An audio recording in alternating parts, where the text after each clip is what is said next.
Hello and welcome to a very special How I Paint Things. Now today we're going to tackle the Italian rifleman from World War II. And I've actually found this project really interesting to get into and start researching because, as it turns out, the Italian riflemen kind of had a hard time of it compared to some of the other forces involved. They were looked down on both by their enemies and their allies. They never had, sufficient transport, weaponry, anything of the like. And even when they were in the field, you would find that officers quite happily enjoyed better rations and supply than their men did.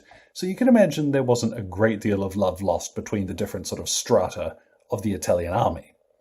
But when we think about what our games normally take place in, the sort of level of, a platoon or a company, then our men, these Italians, they start to be near enough the equal of any of the enemy they're likely to come up against.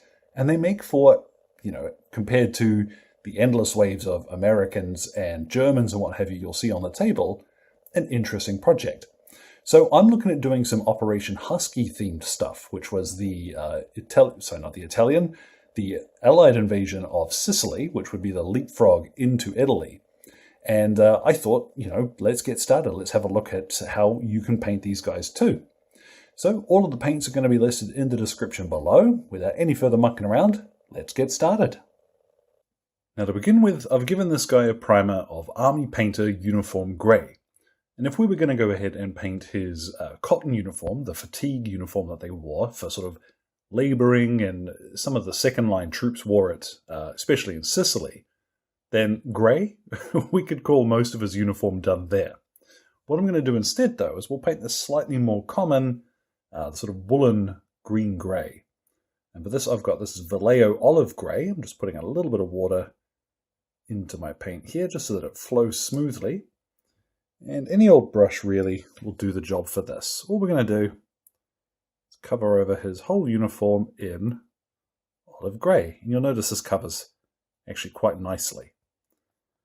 I've found you probably want to have a little more water in here than you ordinarily might, because if you do get some of that grey showing through, it's going to help when it comes to our highlighting later. But nice and quick, you can just go around here, fill all of this in. Bearing in mind, his puttees or leg wraps would have been the same colour too. Now I did actually forget to mention that his helmet should be that same colour too. It really makes a quick painting, all this similar colour. What I've got now, this is US Field Drab. Any sort of mid-tone brown colour is going to work just for this little blanket rolled up on his back here. I find it easiest to sort of work from a slightly lighter colour, because when we shade the miniature, it's going to get quite dark, and we can use our base coat to highlight if we want to. And then for his pack and any canvas details, we're going to use German Camo Beige.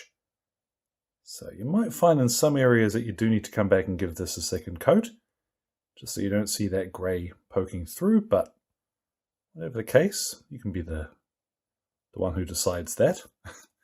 On his front, like on his chest, he's got a cross strap here, which makes sort of an X shape across his chest, and these shoulder straps will be in khaki too. Now how you paint skin is really a matter of personal taste. I'm going to stick to my Vallejo range though, and I've got beige red here.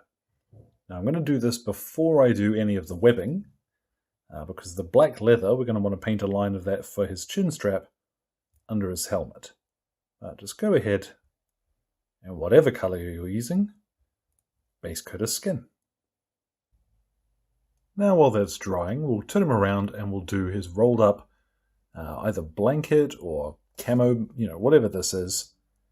I tend to see it as a blanket, and German Field Grey works really well for this.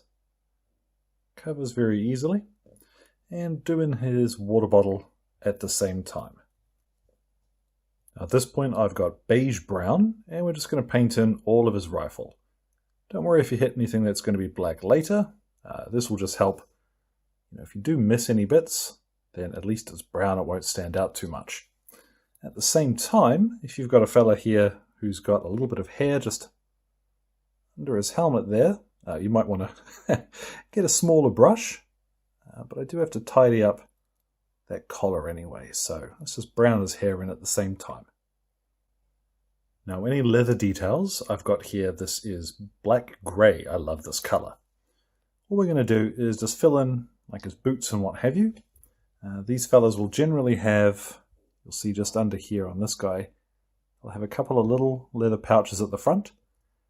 Fill in his belt with this too, and the strap on his helmet, but I'm going to use a smaller brush for that.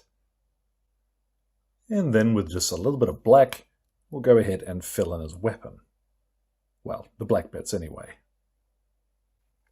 Let's go ahead, we're going to mix up our shade. I've got strong tone here, and I'm going to go 1, 2, 3 drops of that. And then I've got the mixing medium here as well, and let's go ahead and 1, boop, 2 of that. Obviously, if you are using it from the dip, you don't have to worry too much about what the what the exact mix is going to be like. Let's just go ahead and mix that in together. And then we're going to go ahead and cover our whole miniature in this mix. Make sure that you are working it into the recesses. You don't want any deeper areas of color that are looking a little bit shinier than your highlights. Go around now, and then give this about 20-30 minutes to dry once you've finished putting it on. Now, doesn't that make such a big difference?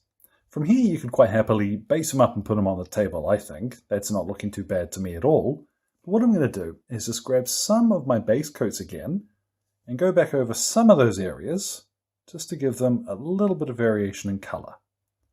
So let's do some US Field Drab, and you see I'm just leaving some of that darker color behind. And for a very quick but effective shading effect, you can do that with most of your colors. So I'm just going to do, for example, these higher areas on the cloth here. But for his uniform, we might do something a little bit different. So I'm just getting out some fresh olive grey, and then we're going to add just a tiny smidgen of dark sand to that. Now, if you're looking for a more precise measurement, that's probably about 5 parts olive grey to 1 tiny wee dot of dark sand. It doesn't need to be much at all. What we'll do now is just pick out a few edges. We want it to look like either natural wear and tear or just the light catching that uniform. You can do as little or as much of this as you like. I would suggest, unless you want a fairly faded looking uniform, to be quite sparing with it. Now you can see at a glance how much extra depth that adds, and I think that really looked cool. What I've done is mixed up some German camo beige and dark sand again. This is roughly 50-50 this time. And I'm just going to do the same thing and pick out some of the edges of the canvas webbing. Now I've got some basic skin tone. This is literally the name of the paint. It's a WW2. And what I'm going to do is just along his nose, anxiously, beep, mark of his chin, bottom lip, cheekbones and such. And then just a little bit of flesh wash from Army Painter. You'll be fairly sparing with this, but all I'm going to do is put in a quick layer of that over the skin just to tie those highlights together. Now while that's drying, you can grab yourself any dark sort of gunmetal colour. I've got here, this is Iron Warriors from Citadel. But again, any sort of black, silver will work. Now because of course you're painting metal miniatures, you are going to want to protect them. So you're going to want to varnish them. For this I'm going to use, this is from AK Interactive. It is their Ultra Matte Varnish. And boy oh boy does it do what it says on the tin.